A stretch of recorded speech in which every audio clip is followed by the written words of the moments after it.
So would your mother pick the stocks herself, or would she invest in an index fund, or She indexed.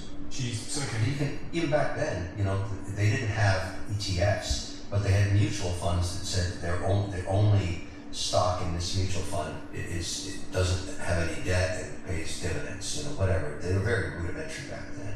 They were just collections of stocks. I think she had like 28 names or something like that in the portfolio. But if you looked at them, they were really boring, large cap names. But they were sectorally diverse. There wasn't 10 sectors back then. There wasn't 11, it was 10. So they didn't have real estate as a sector. So, I looked at it and said, wow, these are really boring. You learned a lot about money from your early upbringing, right? From that early context. Yeah, because what she said to me was, look, I even do this today. Wealthy people call me up all the time and say, look, they get divorced. It's really hard. This very wealthy woman got divorced recently, and she said, look, divorcing, she's a billionaire. She was divorcing, she was more multi-billionaire. And so she said, look, I'm getting, he's calling me up to be my advisor because I'm separating from my husband. It's all his guys that did all the management of our family wealth. Would you be my advisor? I said, no, I don't do that. But, I can just give you some basic advice, and you can hire people to stick on the mandate. I gave her Georgette's strategy, but I had to do something else too. Is let's get a piece of paper. You're a billionaire. Let's put everything on this piece of paper on the last 90 days that you've spent on whatever the hell it is, I don't care. And let's put on, no computer, no spreadsheet, on this, let's look at all the income that you've made off your portfolio as it stands now, whether it's gold you have, or land, or stocks, or bonds. Let's just do a gut check on, do you outspend yourself? She said, why would I give a shit? I said, wouldn't you like to know how much money you're burning living your lifestyle the way you live it? Just out of interest. Maybe you have enough for the rest of your life, but maybe you want to give some of it to your family one day, or give it to charity. Wouldn't you like to know? Because one of my rules is never outspend yourself on any 30 or 60-day cycle, ever. Just ever. I don't have any debt. So I'm very careful with that. And we went through this little thing. She freaked out. She was pissing away money. Just bleeding hundreds of thousands of dollars a week. I mean, I don't care how rich you are. You don't want to be stupid. And I said, is that shocking? One of the things has to happen. I mean, you're losing millions of dollars a quarter.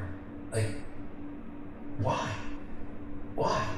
Like, you've had nobody restrict what you do with your money, because you're going to have to sell stocks at some point, or sell gold, or sell land to keep this up. And are you really that happy? Like, what's all this shit you're buying? Like, what is all this crap that you don't need? It was an eye-opener for her. So my point is, most people don't do that exercise. I don't care if you're only making $56,000 a year, or $68,000, the average salary. So are you in the camp that you shouldn't spend money on the small things, like the coffee? If you don't need it, you should make the coffee at home. Is that I can't stand it when I see kids that are making $70,000 a year spending $28 for lunch. I mean, that's just stupid. It's just, think about that in the context of that being put into an index and making 8 to 10% a year for the next 50 years. What's an index for someone that doesn't? So, okay, I mean, I even built an app for this purpose, just so I can, there's many apps out there, you don't have to use mine. Mine's called Bean Stocks, but you just allocate 15% of your salary, and it automatically puts it into two buckets, some stocks and some bonds. The stocks are ETFs, exchange traded funds that just track the S&P 500. Very simple. The S&P 500 is the top 500 stocks.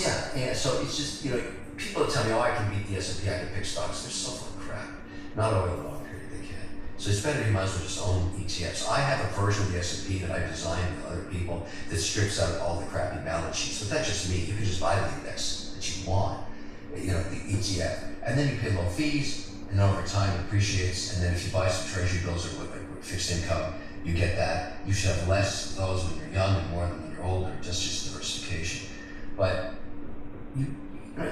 the best test I do with my kids' friends too. Go into a closet. Go into your closet and look at how much shit you have you don't wear. Because you either bought it because you thought you were going to wear it, and never wore it or wore it once, and you end up wearing 20% of your portfolio all of the time, and 80% you pissed away. I mean, that's really stupid. And so, for a young person, young woman, or man, don't do that. Start just buy the minimum stuff. And another thing I learned from my mother, this is interesting because I saw it happen at her death. She, would buy 2 Chanel jackets a year. Really expensive Chanel jackets. Handmade Chanel jackets. I do business with Chanel because of the legacy of my mother, the little Coco Chanel thing, and watches. I love those guys.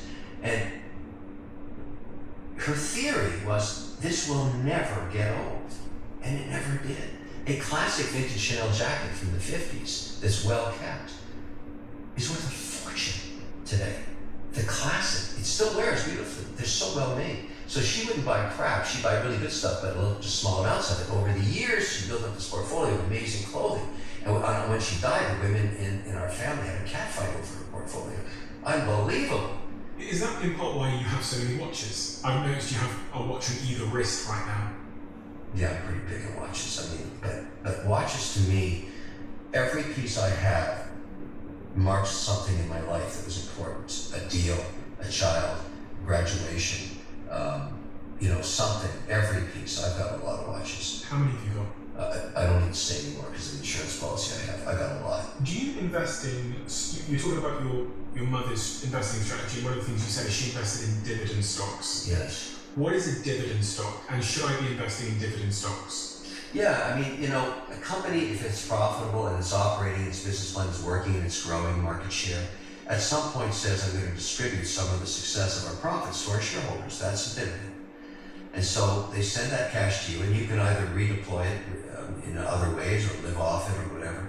Many tech stocks until recently did not pay dividends, but now the behemoth tech stocks do pay dividends because the demand of an aging population is I need to eat. And so I let go of the stock for growth, but I also want to get some of the profits. And so dividend-paying stocks used to be utilities, not so today. Every sector has dividend-paying stocks, so I prefer to own dividend-paying stocks, div payers.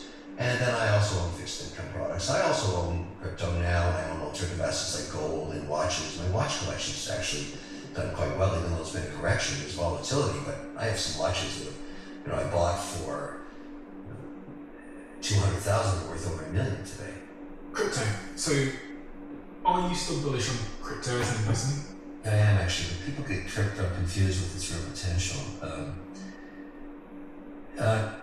Let's talk about digital payment systems, because what's about to pass first, we're days away from this happening, is the Genius Act, which is actually a stablecoin act. It was just passed by the Senate 30 hours ago. It's going back to the House. I actually worked on that bill 2 years ago.